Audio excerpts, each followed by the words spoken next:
नाशिक जिल्ह्यात सध्या उन्हाळी कांद्याची आवक सुरू झाली आहे. मात्र येवला अंदरसूल बाजार समितीत कांद्याचे दर घसरल्याने शेतकरी अडचणीत सापडले आहेत. काही ठिकाणी कांद्याला कमीत कमी 200 ते 300 रुपये दर मिळत आहे, तर सरासरी दर 700 ते 800 रुपयांच्या आसपास आहे. उत्पादन खर्चही निघत नसल्याने कांदा उत्पादक शेतकऱ्यांना आर्थिक फटका बसत असून त्यांच्या चिंतेत वाढ झाली आहे. केंद्र सरकारच्या कांदा निर्यातीच्या धरसोडीच्या धोरणाचा फटका आता कांद्याच्या बाजारभावावर दिसून येत असून त्यामुळे बाजारभाव घसरत आहे. बांगलादेशसारखी मोठी बाजारपेठ देखील भारताने गमावली आहे. कांदा बाहेरच्या देशात निर्यात होत नसल्याने अक्षरशः याचा फटका आता शेतकऱ्यांसोबत कांदा व्यापाऱ्यांना बसत असल्याचं व्यापारी सांगत आहे. कांदे काय 700-800 रुपये जात्या. तेवढं काय पिकवायला काय होतं तेवढं ना, त्या 700-800 रुपयाना कांदा लागवड 12,000 रुपये एकर आहे. त्याची काढणी 12,000 रुपये एकर, तिचे खताचे पैसे, औषधाचे पैसे, आणायचे भाड्याचे पैसे, भरायचे पैसे, काय ते शेतकऱ्याला काही वाचतच नाही. काही ना काही कमीत कमी 2,000 रुपये तरी कांदे विकायला पाहिजे शेतकऱ्याची. 2,000 रुपयाचे पुढे कांदे विकले तरच काहीतरी राहतं, काही राहत नाही असं.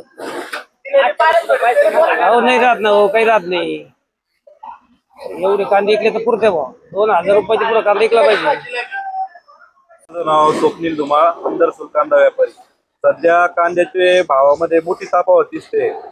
उच्च प्रतीचा कांदा हा खूप कमी क्वांटिटीमध्ये मार्केटमध्ये येत आहे. त्याचे रेट 6 ते 12 रुपये आहे. परंतु पावसामुळे कांद्याचं मोठ्या प्रमाणात नुकसान झालं, गारपीट पावसामुळे.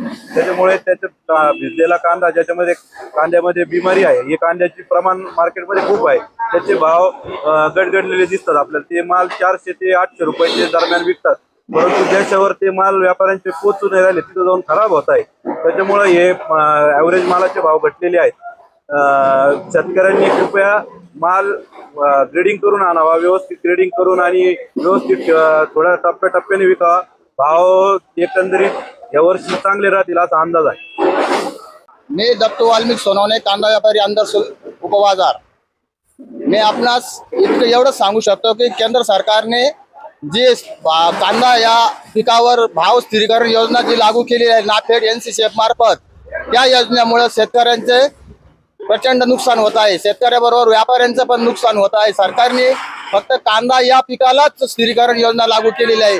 त्यांनी केंद्र सरकारने रासायनिक खतांना, ट्रक भाड्यांना, इतर गोष्टींना सगळं त्यांनी स्थिरीकरण केले. फक्त कांदा पिकच का स्थिरीकरणावर आणले सरकारने? केंद्र सरकारची इच्छुक आहे.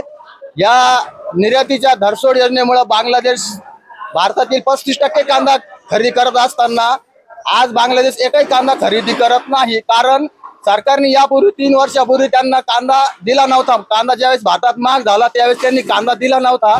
त्याच्यामुळं बांगलादेश सरकारने स्वतःची शेती तयार करून शेतकऱ्यांना अनुदान दिलं, शेतकऱ्यांना रासायनिक खते पुरवले, शेतकऱ्यांना बियाणं पुरवलं. त्यामुळे त्यांचे स्थानिक शेतकरी तिथले त्यांनी कांदा पिकवला आणि शासनाचे त्यांचे ते आत्मनिर्भर कांद्या पिकासाठी ते आत्मनिर्भर झालेले आहे. त्यामुळे बांगलादेश भारतातून कांदा घेत नाही. त्यामुळे कांद्याची घसरण झालेली आहे. बटाव ऑनलाईन ग्राहक सेवा केंद्र. अर्जंट पासपोर्ट फोटो काढून मिळेल. ठिकाण अमरधाम रोड, विक्रांती हॉटेल समोर, येवला. बटाव photo studio.